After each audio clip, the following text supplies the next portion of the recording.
نور ہو جائے، کلام اللہ سے مومن کا دل پر نور ہو جائے۔ یا الہی جب تک کہ میرے جسم میں جان رہے، تجھ پہ صدقے تیرے محبوب پہ قربان رہے۔ میں رہوں یا نہ رہوں پر دل کی ہے یہ دعا، دین احمد اور عزت قرآن رہے۔ عزیز ساتھیوں، دوستوں اور بزرگوں، صدر مجلس محترم فضیلت الاخ حضرت علامہ عبدالرحمن شاہین حافظہ اللہ، مسجد کی انتظامیہ کمیٹی، ڈیرہ غازی خان کے میرے اہل توحید مسلم بھائیوں، میری ماؤں بہنوں بیٹیوں، ہم یہاں آپ کے اس علاقے اور اس مسجد میں تو پہلی دفعہ حاضر ہوا ہوں، حضرت شیخ صاحب تو آتے رہتے ہیں۔ آپ کی مسجد کی رونق دیکھ کر بہت اچھا لگا۔ اللہ اسے آباد رکھے اور بنانے والوں کے لیے صدقہ جاریہ بنائے۔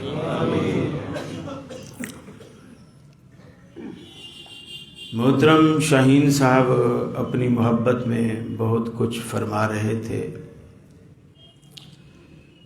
اور سچی بات اور حق بات یہ ہے کہ ہم جب میڈیا پہ بیٹھتے ہیں، باتیں سنتے ہیں، جواب دیتے ہیں، برداشت کرتے ہیں،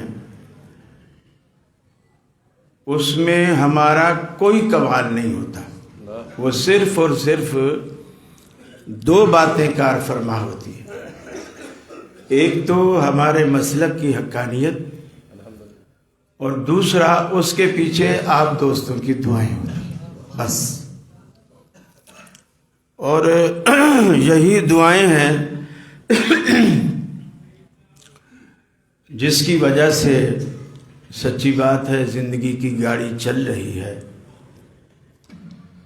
اور آپ کی دعاؤں سے مجھے بہت عزت ملی، الحمدللہ۔ مجھے کوئی خاص ٹاپک تو نہیں دیا گیا، لیکن لوگوں میں بہت ساری باتیں ہمارے بارے میں غلط مشہور ہیں۔ میں چاہتا ہوں کہ آپ کی اس موجودگی سے فائدہ اٹھاتے ہوئے وہ غلط فہمیاں دور کی جائیں۔ کوئی لوگ ہمیں اماموں کا گستاخ کہتے ہیں، کوئی ہمیں نبی کا گستاخ کہتے ہیں، کوئی کہتے ہیں یہ تو نبی کو اپنے بڑے بھائی جتنا سمجھتے ہیں، وغیرہ وغیرہ۔ لیکن جو لوگ ہمارے پاس آتے ہیں، مجلس میں بیٹھتے ہیں اور ڈائریکٹ ہماری گفتگو کو سنتے ہیں،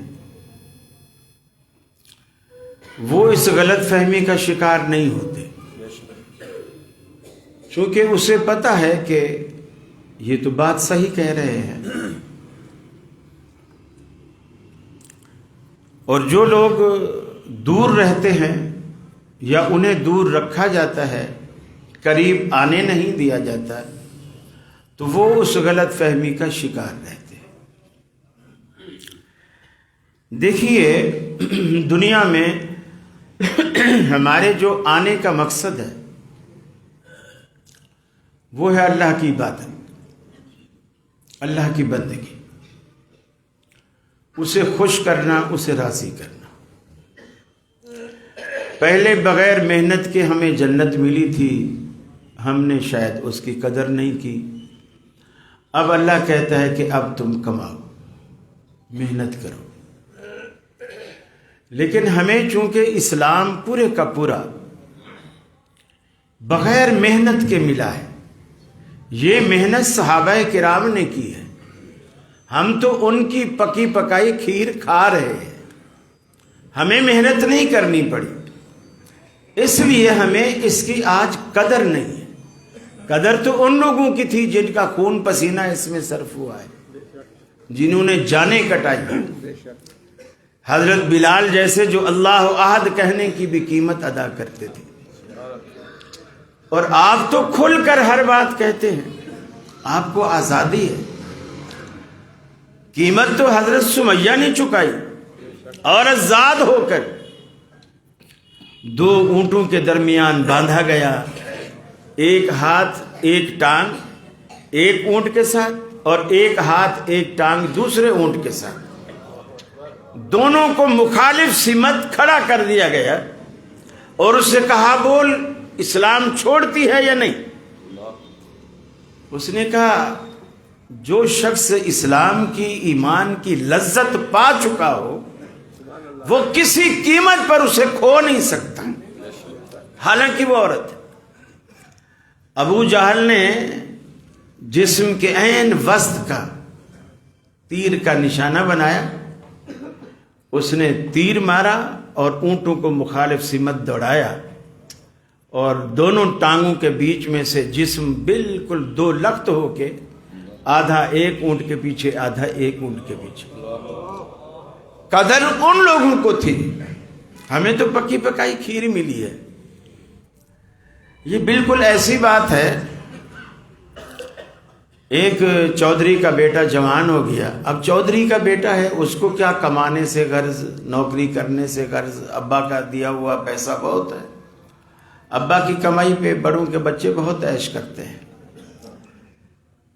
ایک دن ابا نے کہا بیٹا اب تو بڑا ہو گیا ہے، اب تو کما کے لائے گا، روزانہ میری ہتھیلی پہ رکھے گا تو دسترخوان پہ بیٹھے گا، ورنہ نہیں بیٹھے گا۔ اس نے ماں سے جا کر کے کہا اماں ابا تو بالکل ظالم ہو گیا ہے،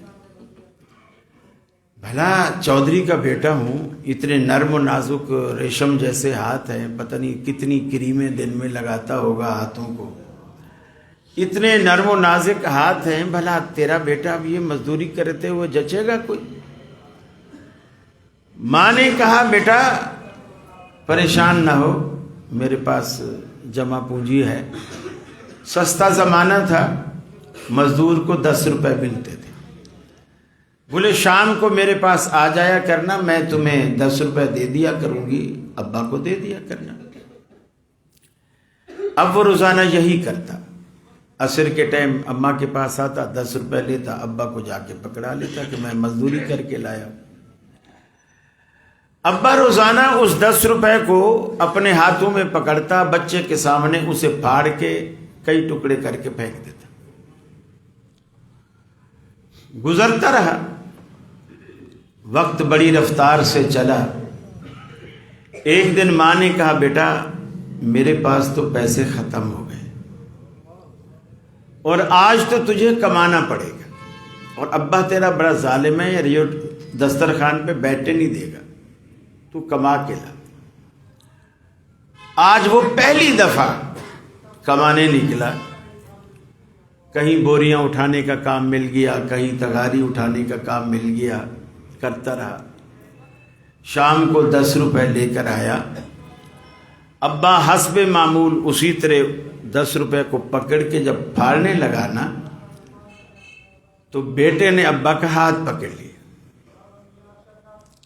ابا یہ نہیں پھاڑنے دوں گا۔ اس نے کہا کیوں؟ میں تو روز پھاڑتا تھا۔ بولے روز اماں دیتی تھی، آج میں کما کے لایا، اور مجھے پتا ہے میں نے یہ 10 روپے کیسے کمائے۔ اسلام کا بھی صحابہ کو پتا تھا کہ اسلام کمایا کیسے جاتا ہے۔ ہمیں تو وراثت میں ملا ہے، ہمیں تو وراثت پہ ملا ہے۔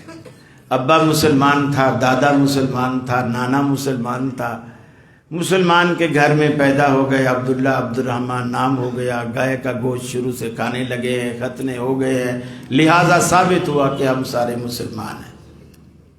ہمارے پاس مسلمان ہونے کا یہ ثبوت ہے۔ صحابہ کرام کے پاس جو ثبوت تھا نا، واللہ ہم اس کا 1000واں حصہ بھی نہیں، 1000واں حصہ بھی نہیں۔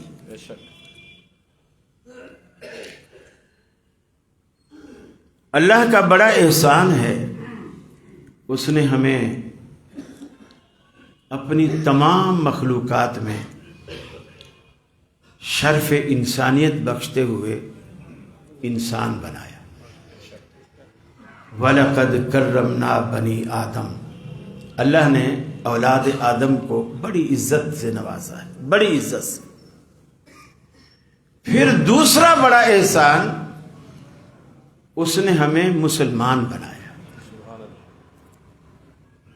تیسرا بڑا احسان، اس نے اپنے آخری پیغمبر جناب محمد الرسول اللہ صلی اللہ علیہ وسلم کی امت سے بنایا۔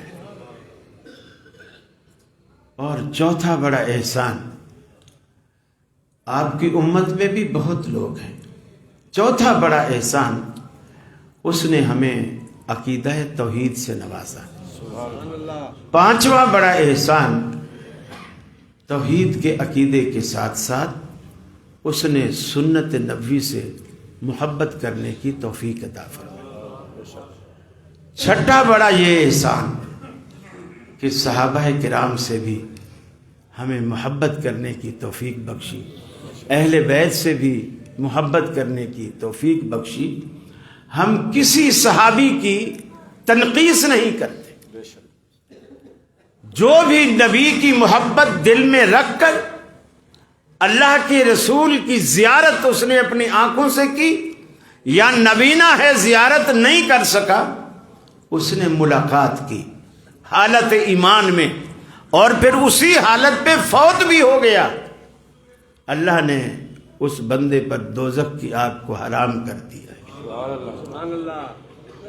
جب یہ عقیدہ، یہ نظریہ لے کر آدمی نماز پڑھے، اس کو فائدہ ہوتا ہے، روزہ رکھے فائدہ ہوتا ہے، حج کرے فائدہ ہوتا ہے، کیونکہ ہمارا جو بنیادی مقصد ہے دنیا میں آنے کا وہ ہے اللہ کو راضی کرنا۔ اب یہ دوسری بات ہے کہ وہ راضی کیسے ہوتا ہے،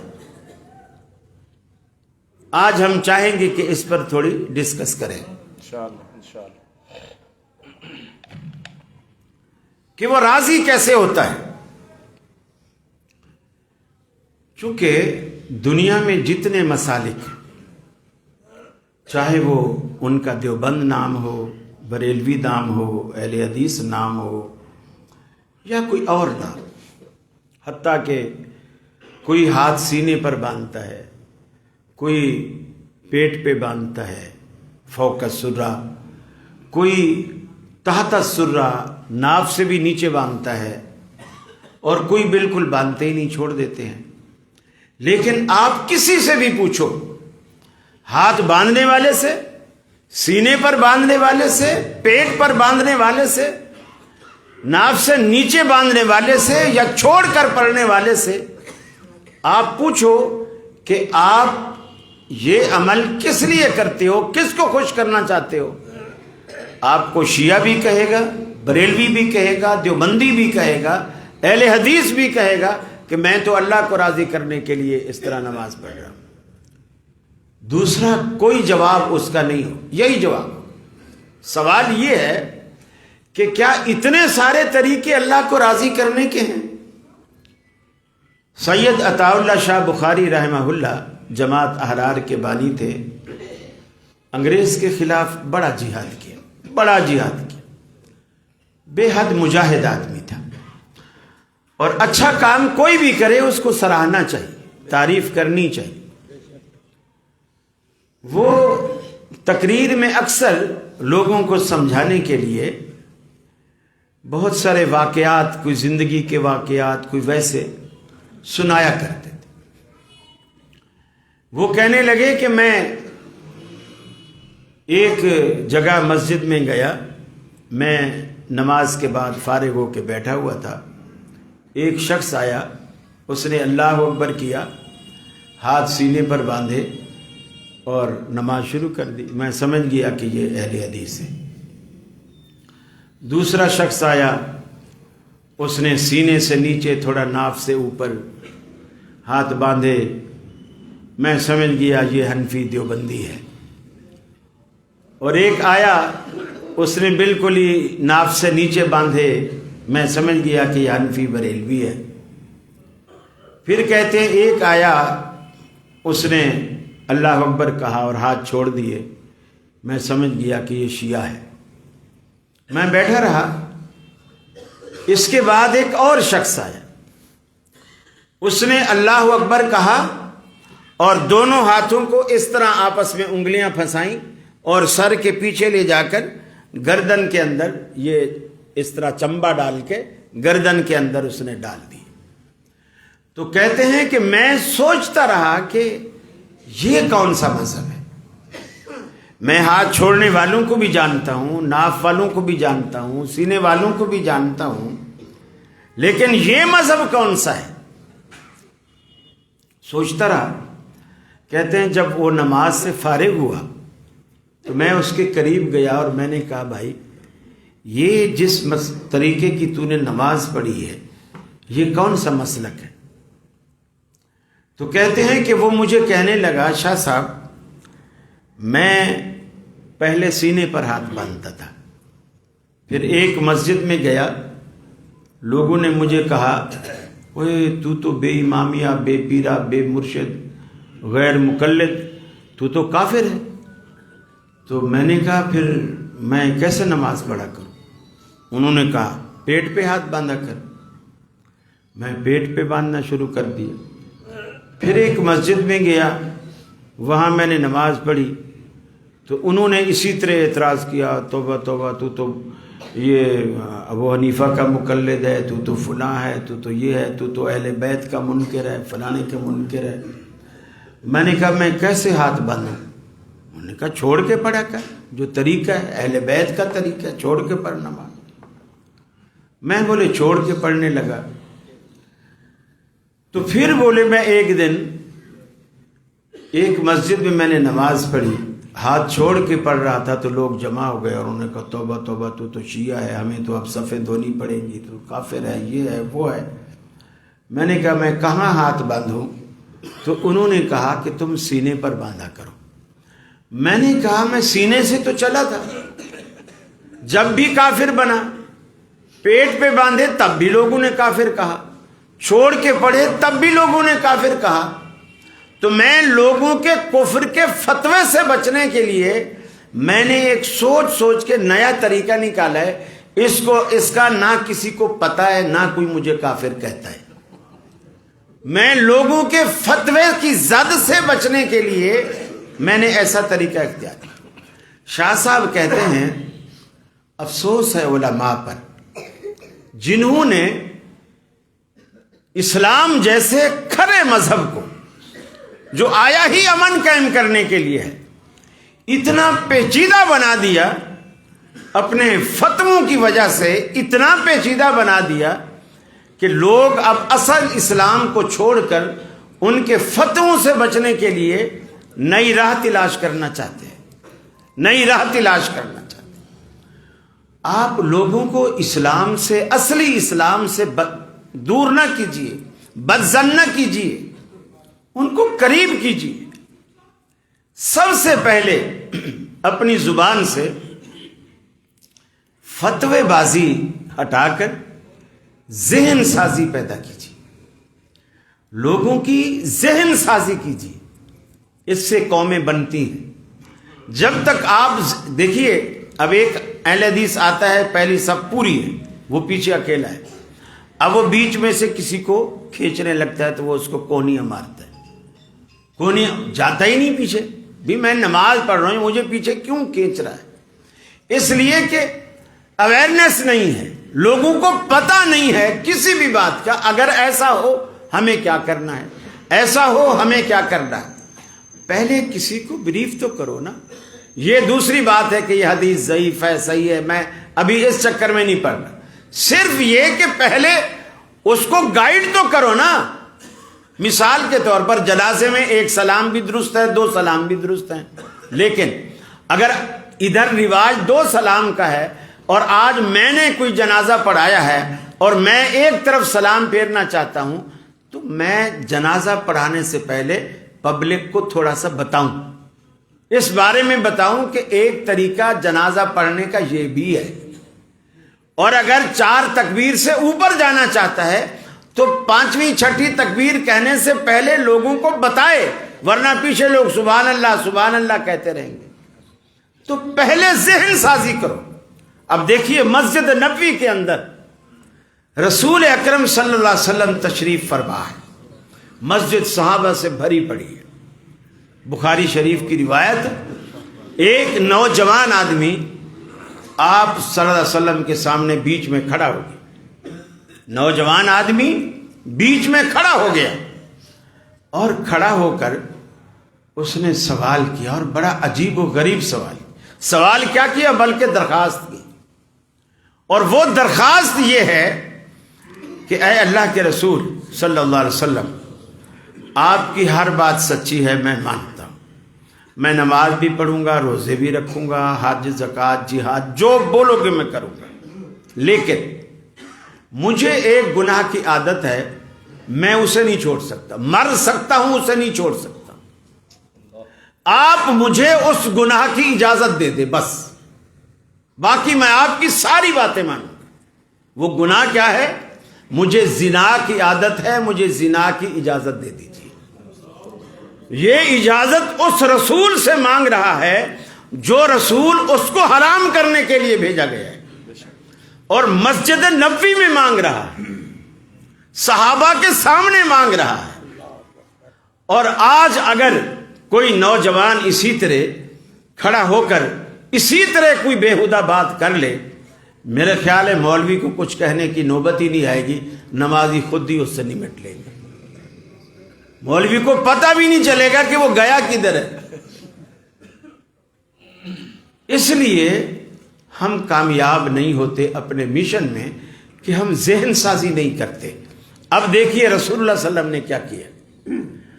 آپ نے دیکھا کہ نوجوان ہے اور اس کو ایک عادت ہے، کفر میں تھا، جب اب یہ مسلمان ہو گیا ہے، اب اس کے ذہن سے وہ خناس نکالنا تو پڑے گا نا۔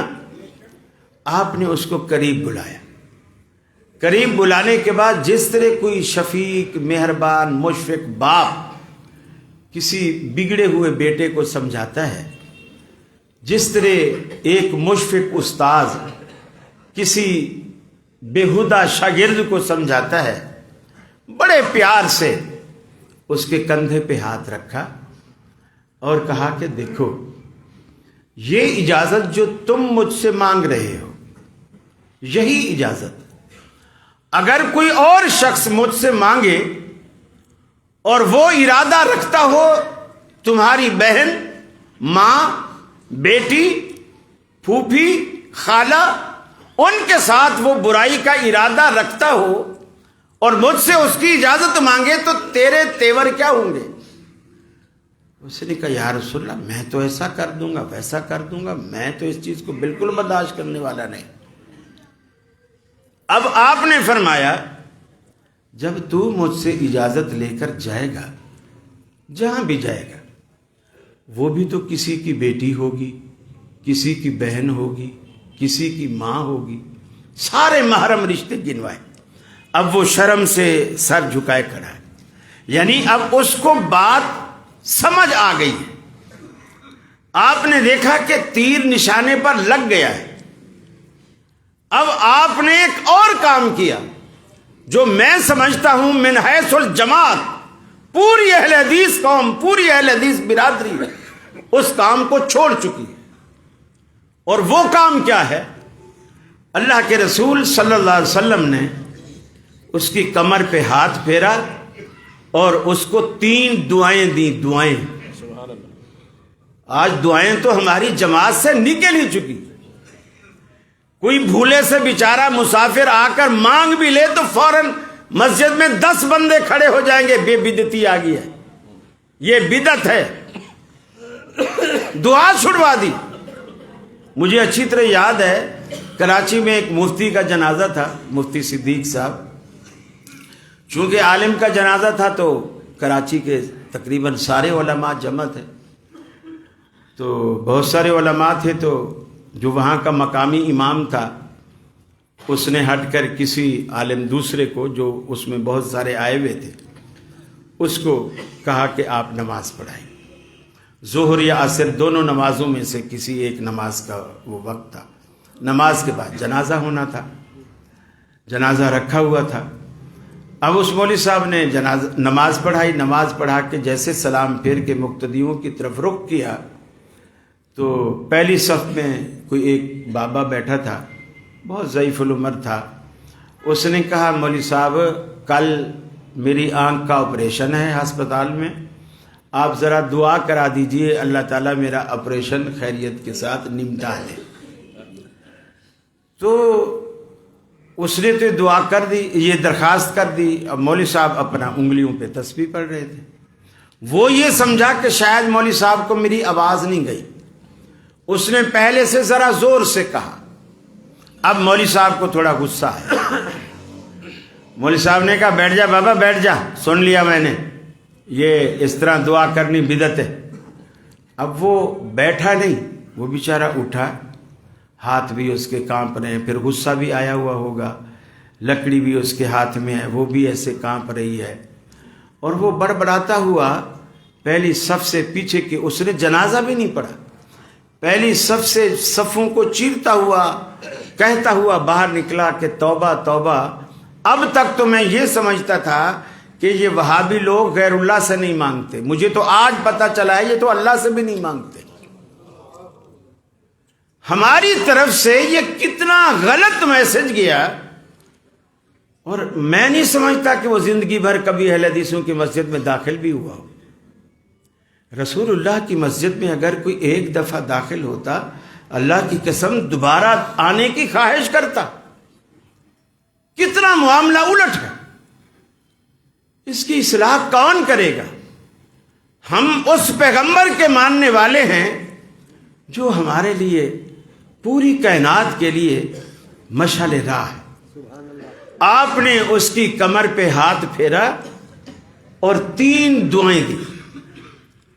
پہلی دعا دی اللہم اغفر ذنبہ، اللہ اس کے گناہوں کو معاف کر دے.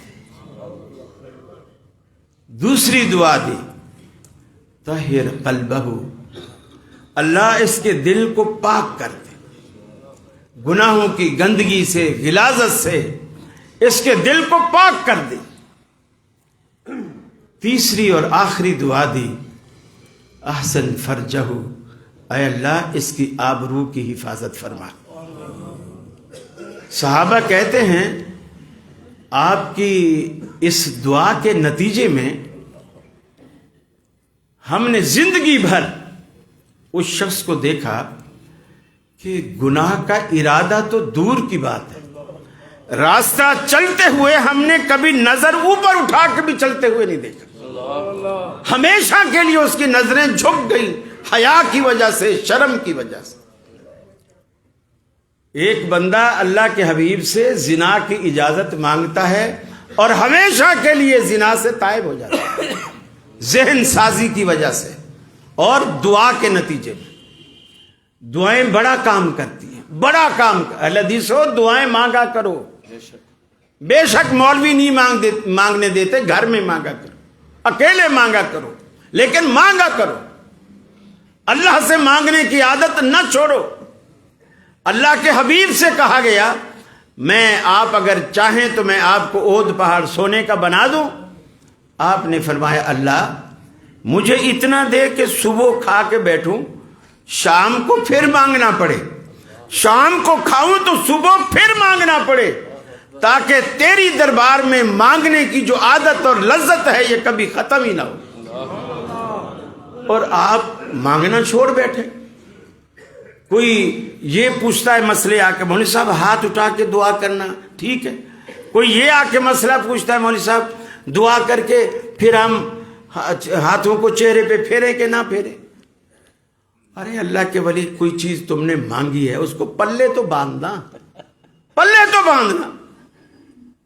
اب ایسے ہاتھ کر کے چلا گئے، جو تھوڑا بہت آٹا ہاتھوں کو لگایا وہ بھی پیچھے پھینک دیا فقیر نے. کیا فائدہ آیا اس کا؟ کوئی چیز. اب ایک کو میں نے کہا جی اجتماعی دعا ہے، میں نے اللہ کے رسول نے ممبر پہ دعا مانگی ہے، کھڑے ہو کے دعا مانگی ہے، خطبہ روک کے دعا مانگی ہے، سارے صحابہ نے ہاتھ اٹھایا، آپ نے ہاتھ اٹھایا، پورا ہفتہ اللہ نے بارش برسائی، پورا ہفتہ اس دعا کے نتیجے. کہتے ہیں وہ تو اللہ کے رسول نے ممبر پہ مانگی تھی نا، مصلی پہ تھوڑی مانگی تھی. یہ ہے اہل حدیث، ممبر پہ مانگی تھی، مصلی پہ تھوڑی مانگی تھی. میرے بھائیو، میں یقین مانیے کراچی کے اندر ایک دیوبندیوں کا مدرسہ تھا، وہاں ایک پٹھان نے اپنا بچہ داخل کیا. بچہ داخل کیا اور اس کو 3 سال تک اس نے کوئی منت مانی تھی، اس کی اولاد نہیں ہوتی تھی. بچہ ہوگا میں حافظ بناؤں گا. اب اس نے حافظ بنانا بھی اس کے لیے ضروری ہے. 3 سال پڑھتا رہا، ایک پارہ اس نے حفظ کیا، اور وہ بھی کوئی بھی چھوٹی سے چھوٹی صورت سنو اس میں 2-3 غلطیاں چھوٹی صورت میں بھی آتی تھی، یعنی بالکل نہ ہونے کے برابر. استاذوں نے اس کے والد کو بلایا، کہا بھائی اپنے بیٹے کو لے جا، اس سے ہمارا مدرسہ بدنام ہو رہا ہے. لوگ کہتے ہیں 3 سال سے پڑھ رہا ہے، ایک پارہ بھی حفظ نہیں ہوا اس کو، اس سے ہمارے مدرسے کی کارکردگی متاثر ہوئی، اس کو لے جا، یہ ڈل بچہ نہیں پڑھ سکتا. وہ بڑا پریشان. وہ پٹھان تھا اس سائیڈ کا، کشمیر سائیڈ کا کوئی، وہ ادھر آیا، ادھر بھی دیوبندیوں کا کوئی ادارہ تھا، اس نے وہاں داخل کرایا. وہاں 3 سال پڑھتا رہا. 3 سال میں اس نے اتنا پکا قرآن مجید حفظ کیا کہ بالکل کمپیوٹر کی طرح. وہ کسی کو بھی کہتا تھا کہ میرے بچے سے قرآن سنو، اور وہ کئی طریقے سے سناتا تھا. ایک تو یہ ہے کہ حافظ آگے پڑھتا ہے الحمدللہ رب العالمین الرحمن الرحیم مالک یوم الدین، اور ایک یہ ہے کہ الٹ، مثلا مالک یوم الدین الرحمن الرحیم الحمدللہ رب العالمین. یہ پریکٹس حافظوں کو نہیں ہوتی. تو اس کو اس کے والد نے کہا میرے بچے نے ایسا قرآن حفظ کیا ہے، آپ الٹا سنو تو بھی سنائے گا، سیدھا سنو تو بھی سنائے. اس کو لے آیا کراچی کے اس مدرسے میں جنہوں نے نکالا تھا کہ تیرا بچہ حفظ نہیں کر سکتا. ان کے پاس آئے، بولے یہ قرآن مجید ہے، یہ میرا بیٹا وہی جس کو تم نے نکالا تھا کہ یہ حفظ کر ہی نہیں سکتا، اس کو قرآن سنو جہاں سے دل چاہے سنو. اب جو حافظ ہوتے ہیں ان کو پتہ ہوتا ہے کہ کسی کا ٹیسٹ لینا ہو تو متشابہ آیات کہاں کہاں ہے، مشکل مقامات کہاں کہاں ہیں، تو انہوں نے وہاں سے پہلے سننا شروع کیا. بچہ کہیں بھی نہیں رکا، جہاں سے سنا انہوں نے سنایا. استاد سر پکڑ کے بیٹھ گئے کہ جی حفظ کہاں سے کیا؟ جی ہمارے علاقے میں کشمیر میں ہماری جماعت کا دیوبندیوں کا ایک مدرسہ ہے، ہم نے وہاں پڑھا ہے، پڑھایا بچے کو. انہوں نے کہا جی ہم ہوائی جہاز کا ٹکٹ دیتے ہیں، اس استاذ کو ادھر کراچی میں بلاؤ اور ہمارے مدرسے کے اساتذہ کو وہ لیکچر دے اور بتائے کہ وہ کس طرح پڑھاتا ہے، اس کے پاس کون سا ایسا نسخہ ہے جو وہ سنگھاتا ہے اور بچہ حفظ کر لیتا ہے جو ہم نہیں کرا پائے، وہ کیا چیز ہے. استاذ کو بلایا، آ گیا استاد، چونکہ ہم مسلک تھے آ گئے، اور مدرسے کے اساتذہ بلکہ دیگر مدرسے کے اساتذہ بھی جمع ہو گئے. اس سے انٹرویو ہوا، اس سے پوچھا کہ تو کیسے پڑھاتا ہے؟ اس نے کہا ایسے پڑھاتا ہوں جیسے باقی استاد پڑھاتے ہیں. بولے ایسے تو 3 سال تک ہم نے بھی پڑھایا، کوئی خاص بات بتا جو ہم نہیں کرتے. اس نے کہا شاید خاص بات یہ ہے کہ جب میں رات کو بچوں کو سبق دے دیتا ہوں، عشاء کی نماز کے بعد سبق دے دیتا ہوں اور اس کے بعد 2-4 دفعہ بچے دہرا لیتے ہیں، پھر میں انہیں سونے کے لیے جب چھٹی دیتا ہوں بچے جا کے سوتے رہتے ہیں اور میں وضو کر کے مصلی بچھا کے اللہ کے آگے روتا رہتا ہوں اور اللہ سے یہ کہتا ہوں کہ اللہ میرے بس میں جو تھا وہ میں نے کر دیا، آگے تیرے بس میں، تیرے اختیار میں، تیری قدرت میں ہے، ان کے دل میں بٹھانا، محفوظ کرنا وہ میرا کام نہیں ہے. جو کچھ میرا اختیار تھا وہ میں نے کرنا. میں بچے جب سو جاتے ہیں میں بچوں کے لیے دعائیں کرتا ہوں اللہ کے آگے رو رو کے. سب کو سمجھ آ گئی کہ یہی وہ اصل گر ہے. بچوں کو اساتذہ، والدین دعائیں دیا کرے، وہ چاہے اہل حدیث ہوں چاہے کوئی ہو، دعائیں بڑا کام کرتی. اللہ کے نبی نے ایسے نہیں کہا کہ الدعاء سلاح المومن، دعا مومن کا ہتھیار ہے. ہتھیار کو چلاؤ گے ہی نہیں تو چھری کو زنگ لگ جائے گا. ہم اپنی چھریاں جو قربانی کے لیے گھر میں رکھی ہیں اور کسی کام میں نہیں آتی اور سال بعد جب اٹھاتے ہیں تو زنگ کھائی ہوئی ہوتی. اسی طرح دعا کو بھی زنگ لگ جاتا ہے جب آپ اس کو استعمال میں نہیں لاتے. یہ ایسا اسلحہ ہے، اس کا زنگ اتارو، اللہ سے مانگا کرو. خدا کے لیے اللہ سے مانگنے کی عادت ڈالو. میں عرض کر رہا تھا ہمارے بارے میں بہت سارے اشکالات ہیں، بہت سارے اشکالات ہیں. ہم اماموں کو مانتے ہیں، بلکہ مانتے ہی ہم ہیں، اور نہیں مانتے اور کہتے ہیں. مانتے تو صرف ہم ہیں. اور لوگ، میں نے ٹی وی پہ بات کی تھی، بڑی مرچیں لگی تھی. میں نے کہا تم نے جو دین کا 1 روپیہ تھا نا، تم نے اس کو 4 حصوں میں بانٹ کے ہر ایک حصے میں اسلام کی چونی آئی ہے. اور یہ بات کوکب اکاڑوی صاحب کو بہت دل کو لگی تھی، مرچیں لگ گئی. دیکھو جی، ہمیں کہتا تمہارے پاس چونی، ہمارے پاس روپیہ ہے. میں نے کہا ہم چاروں کو مانتے ہیں. اور اب آپ ظلم کی بات دیکھو، اگر امام شافعی رفع الیدین کرے اور کوئی اس کا مقلد امام شافعی کی وجہ سے رفع الیدین کرے تو کہتے ہیں ٹھیک ہے، ٹھیک ہے، چونکہ چاروں مذہب برحق ہے. کوئی احمد بن حنبل کا مقلد ہے اور وہ ان کی وجہ سے رفع الیدین کرے، کہتے ہیں ٹھیک ہے، چاروں برحق ہیں چونکہ، لہذا ٹھیک ہے. کوئی امام مالک کی وجہ سے کرے، کہتے ہیں ٹھیک ہے، اس لیے کہ چاروں برحق ہیں. لیکن اگر کوئی اس وجہ سے کرے کہ جس نبی کا میں نے کلمہ پڑھا ہے تو اس نبی نے کی ہے، تو کہتے ہیں غلط ہے، یہ منسوخ ہو گئی تھی، آؤ مناظرہ کر لو، آؤ مناظرہ کر. جب منسوخ ہو گئی تھی تو امام شافعی کے پاس جب وہ روایت پہنچی تو ان کے پاس بھی تو منسوخ ہی ہے نا. سارے اماموں کے پاس منسوخ ہے، یہ تو نہیں ہے کہ اہل حدیثوں کے پاس منسوخ ہے. اب یہ کتنا بڑا ظلم ہے کہ نبی کی بات، نبی کی اتباع اگر کوئی کرے تو کہتے ہیں یہ منسوخ ہے، یہ باطل ہے، آؤ مناظرہ کر لو. اور اپنے کسی امتی امام کی وجہ سے کرے تو کہتے ہیں ٹھیک ہے، چونکہ چاروں برحق ہیں. کس قدر ظلم کی بات. کراچی میں ایک بڑے ادارے سے، دیوبندیوں کا ادارہ، میں نام نہیں لیتا، وہاں سے 4 سال پہلے کتنے طلباء کو نکالا گیا جو وہاں داخل ہو کر پڑھ رہے تھے، اور ان کو بعد میں پتا چلا کہ یہ فلاں فلاں فلاں اہل حدیث کے بیٹے ہیں.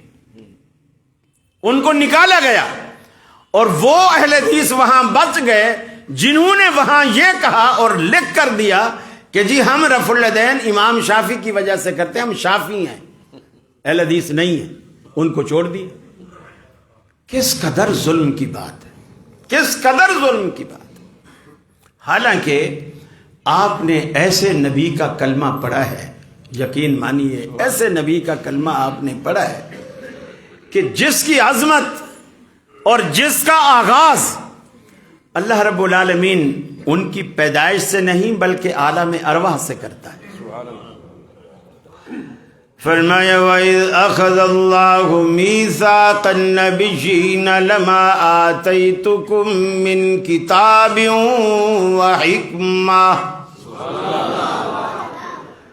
اے دنیا والو، اس عہد و پیمان کو یاد کرو، اس وعدے کو یاد کرو جب اللہ رب العالمین نے عالم ارواح میں تمام انبیاء کی روحوں کا اجلاس بلایا. تمام انبیاء کی روحوں کو رب العالمین نے جمع کر کے اس اجتماع میں ایک قرارداد پیش کی. تمام انبیاء کے سامنے ایک قرارداد پیش کی کہ انبیاء کی جماعت، میں تمہیں دنیا میں بھیجوں گا، علم و حکمت سے نوازوں گا، تمہارے سروں پہ میں رسالت اور نبوت کا تاج سجاؤں گا، لیکن تمہاری موجودگی میں اگر ہمارا آخری تاجدار آ جائے، اگر تمہارے ہوتے ہوئے آمنہ کا لال آخری تاجدار تمہاری موجودگی میں آ جائے، لَتُؤْمِنُنَّ بِهِ وَلَتَنْصُرُنَّهُ، تم ضرور بھی ضرور اس کے ساتھ ایمان بھی لاؤ گے، اس کی نصرت و تائید بھی کرو گے۔ جس طرح اسٹیٹ سیکرٹری کوئی قرارداد پیش کرنے کے بعد آپ سے ہاتھ کھڑے کرواتا ہے کہ کیا یہ قرارداد منظور ہو گئی کہ نہیں، رب العالمین نے انبیاء کے اجتماع میں یہ قرارداد پیش کرنے کے بعد فرمایا، قال اقررتم واخذتم على ذلكم اسری، ارے تم نے میرے اس عہد و پیمان کو تسلیم کر لیا کہ نہیں کیا؟ سارے انبیاء نے یک زباں ہو کر کے کہا قالوا اقررنا، اے الہ العالمین ہم نے منوان جیسے آپ نے پیش کیا، ہم نے منوان اس عہد نامے کو قبول کر لیا۔ اللہ رب العالمین نے یہی بات ختم نہیں کی، تمام انبیاء کی روحوں کو فرمایا قال فاشهدوا وانا معكم من الشاہدین، ارے تم بھی گواہ ہو جاؤ، میں بھی تمہارے ساتھ گواہ بن جاتا ہوں کہ دنیا کے وجود میں آنے سے پہلے ہم نے یہ بات پاس کر لی، جب آمنہ کا لال آئے گا اس کے سکے کے سوا کائنات میں کوئی سکہ نہیں چلے گا۔ آمنہ کے لال کے ہوتے ہوئے اگر کوئی اپنا سکہ چلانے کی کوشش کرے گا تو وہ کھوٹا سکہ کہلائے گا۔ اے انبیاء کی جماعت، اے عیسیٰ تو سچا، تیری کتاب سچی، لیکن قرآن کے آنے کے بعد اس کی حیثیت ختم۔ اے موسیٰ تو بھی سچا، تجھ پر نازل ہونے والی تورات بھی سچی، لیکن آمنہ کے لال کے آنے کے بعد تیری نبوت بھی منسوخ، تیری کتاب کی شریعت بھی منسوخ۔ سارے انبیاء نے مانا۔ آج ہمارا قصور یہ ہے، دنیا کو یہی ایک دعوت پیش کرتے ہیں، کسی کی مانو یا نہ مانو، جس کا کلمہ پڑا ہے اس کی بات کو نہ موڑو، جس کا کلمہ پڑا ہے اس کی بات کو رد نہ کرو۔ ایمان کا یہی تقاضا ہے، ایمان کا یہی تقاضا ہے، ساری دنیا جو بات کرے وہاں کیوں کر کے آپ پوچھو آپ نے یہ بات کیوں کی، اس کی دلیل کیا ہے سوائے آمنہ کے لال کی بات کے۔ امام مالک مسجد نبوی میں حدیث کا درس دیتے ہوئے فرمایا کرتے تھے شاگردوں سے، لوگوں دنیا میں جس کی بھی بات آپ کے سامنے پیش کی جائے گی اس سے کیوں کر کے پوچھا جائے گا سوائے اس قبر والے کی بات کے، سوائے اس قبر والے کی۔ اور وہ فرمایا کرتے تھے السنت کسفینۃ نوح من رکب فقد نجا، سنت کی مثال تو نوح علیہ السلام کی کشتی کے جیسی ہے، جو اس میں سوار ہو گیا وہ پار ہو گیا، اور جو سوار ہونے سے رہ گیا وہ غرق ہو گیا۔ من رکب فقد نجا ومن لم یرکب فقد غرق، جو سوار نہ ہوا وہ غرق ہو گیا، چاہے وہ پیغمبر کا اپنا بیٹا ہی کیوں نہ تھا۔ اللہ رب العالمین نے ایک ہستی ہماری طرف نمونہ بنا کر کے بھیجا ہے۔ آپ جب سارے انبیاء بھی اس بات کے مکلف ہیں، اللہ کے حبیب نے اپنی زبان مبارک سے خود فرمایا لو کان موسیٰ حیا ما وسعہ الا اتباعی، اے دنیا والو اگر موسیٰ علیہ السلام آج زندہ ہوتے اور وہ جنت میں جانے کی خواہش کرتے، ما وسعہ الا اتباعی، انہیں بھی جنت میں جانے کے لیے میری سنت کے در کے سوا کوئی در نظر نہ آتا۔ اللہ کا سچا پیغمبر، وہ بھی جنت میں جانا چاہے میرے آنے کے بعد تو اسے میری سنت کے دروازے سے گزرنا ہوگا۔ تو پھر امت کی کیا حیثیت ہے، کسی امتی کی کیا حیثیت ہے؟ آپ نے حضرت عمر کو ڈانٹا اور فرمایا تھا، جب حضرت عمر تورات کا ایک ورق لے کر آپ کے سامنے پڑھنے لگا، آپ نے فرمایا عمر تو تورات کا صفحہ لایا ہے، اگر لو کان موسیٰ لو بدالکم موسیٰ فاتبعتموہ، فرمایا اے عمر اللہ کی قسم اگر موسیٰ علیہ السلام آج دوبارہ آ جائیں، یہ تو ایک ورقے کی بات کرتا ہے نا، پورا پیغمبر آج اگر دوبارہ آ جائے اور تم فاتبعتموہ اس کی پیروی شروع کر دو، وترکتمونی اور مجھے چھوڑ دو، لظللتم عن سواء السبیل، تم سیدھے راستے سے گمراہ ہو جاؤ۔ اور گمراہ کیوں ہوگے؟ موسیٰ کی پیروی کی وجہ سے، اور موسیٰ علیہ السلام کی امتی نہیں ہے، اتنے بڑے پیغمبر ہیں کہ ایک موقع پر جب اللہ کے رسول کو یہ نہیں بتایا گیا تھا کہ آپ تمام انبیاء میں افضل ہیں، تو آپ نے صحابہ کرام سے کہا تھا کہ مجھے موسیٰ پر فضیلت نہ دیا کرو، مجھے موسیٰ پر فضیلت نہ دیا کرو، اس لیے کہ قیامت والے دن اللہ تعالیٰ سب سے پہلے میری قبر کو شک کرے گا اور سب سے پہلے میں اٹھوں گا، لیکن جب میں اٹھوں گا میں دیکھوں گا موسیٰ علیہ السلام اللہ کے عرش کا پایا پکڑ کے کھڑے ہوئے۔ سب سے پہلے میں اٹھوں گا، لیکن جب میں اٹھوں گا دیکھوں گا موسیٰ علیہ السلام عرش کا پایا پکڑ کے کھڑے ہیں۔ مجھے موسیٰ پر فضیلت نہ دو، وہ معمولی پیغمبر نہیں ہے۔ یہ الگ بات ہے جب اللہ نے آپ پر واضح کر دیا، معراج والی رات بھی واضح کر دیا کہ آپ سارے انبیاء کے امام بنے اور سب کو 2 رکعت نماز پڑھائی، اللہ نے یہ بات واضح کر دی اور آپ کو بتا بھی دیا، تب آپ نے اعلان کیا انا سید ولد آدم ولا فخر، میں پوری انسانیت کا سردار ہوں اور اس میں فخر کی کوئی بات نہیں۔ یعنی یہ اظہار حقیقت کے طور پر کہا۔ میں آخر میں، وقت بھی بہت کم ہے، وقت اجازت نہیں دے رہا، میں صرف ایک حدیث سنا کر بات کو ختم کروں گا کہ اللہ کے نبی صلی اللہ علیہ وسلم فرماتے ہیں، سنن دارمی کی روایت ہے، آپ فرماتے ہیں میں لیٹا ہوا تھا اور 2 فرشتے میرے پاس آئے، 2 فرشتے اللہ نے اتارے، میں لیٹا ہوا تھا، میں دیکھ رہا تھا آسمان سے اتر رہے ہیں، ان کے ہاتھ میں ایک ترازو ہے، جو ایک فرشتہ زمین اور آسمان کے درمیان آ کے رک گیا، لٹک گیا، معلق ہو گیا، اور دوسرا فرشتہ زمین پہ آ گیا۔ جو زمین پہ آیا، اوپر والے نے نیچے والے سے پوچھا کہ جس بندے کے پاس ہمیں بھیجا گیا ہے کیا وہ یہی ہے؟ نیچے والے نے کہا وہ یہی ہے۔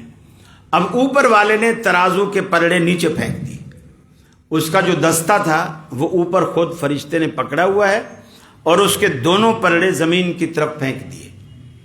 اب آپ فرماتے ہیں کہ جو نیچے والا فرشتہ تھا اس کو اوپر والے فرشتے نے کہا کہ مجھے اٹھا کے وہ ایک پلڑے میں رکھے، اس نے مجھے ایک پلڑے میں رکھ دیا اور دوسری طرف دوسرے پلڑے میں کسی اور کو رکھا گیا، حدیث میں اس کا نام درج نہیں ہے، لیکن جب فرشتے نے اوپر والے نے ترازو کو اٹھایا تو آپ فرماتے ہیں کہ جو دوسرا پلڑا تھا جس میں دوسرا بندہ تھا فوراً اٹھ گیا اور میرا پلڑا زمین سے لگا رہا، یعنی اتنا وزنی تھا کہ وہ اٹھا ہی نہیں۔ اللہ اوپر والے فرشتے نے نیچے والے سے کہا زنو بعشر، نبی سے 10 کے مقابلے میں تولو، مجھے 10 کے مقابلے میں تولا گیا پھر بھی میرا پلڑا بھاری رہا۔ اس نے کہا زنو بمئتن، اسے 100 کے مقابلے میں تولو، مجھے 100 کے مقابلے میں تولا گیا پھر بھی فرمایا میرا پلڑا بھاری رہا۔ اس نے کہا زنہو بألفن، اسے 1000 کے مقابلے میں تولو، مجھے 1000 کے مقابلے میں تولا گیا۔ 1000 کا پلڑا ایسے ہلکا ہو کر اٹھا، وہ سارے کے سارے لوگ ایک دوسرے کے اوپر گرنے لگے۔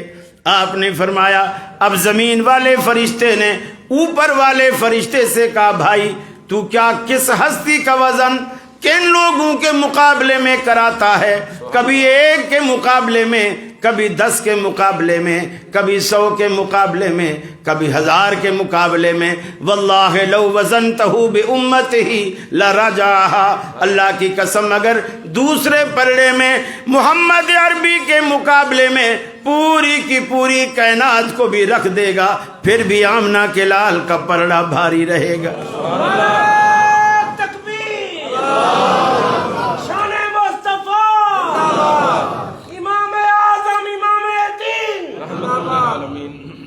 یہ ہے اہل حدیثوں کا ایمان جو رسول اللہ صلی اللہ علیہ وسلم کے بارے میں ہے. اور وہ اپنا نقطہ نظر درست کر لیں. جو کہتے ہیں کہ ہم تو بس بڑے بھائی جتنا سمجھتے ہیں، اپنے باپ جتنا رتبہ دیتے ہیں، ان کو اپنے ان نظریات کی اصلاح کر لینی چاہیے. وآخر دعوانا ان الحمد للہ رب العالمین. السلام علیکم ورحمۃ اللہ.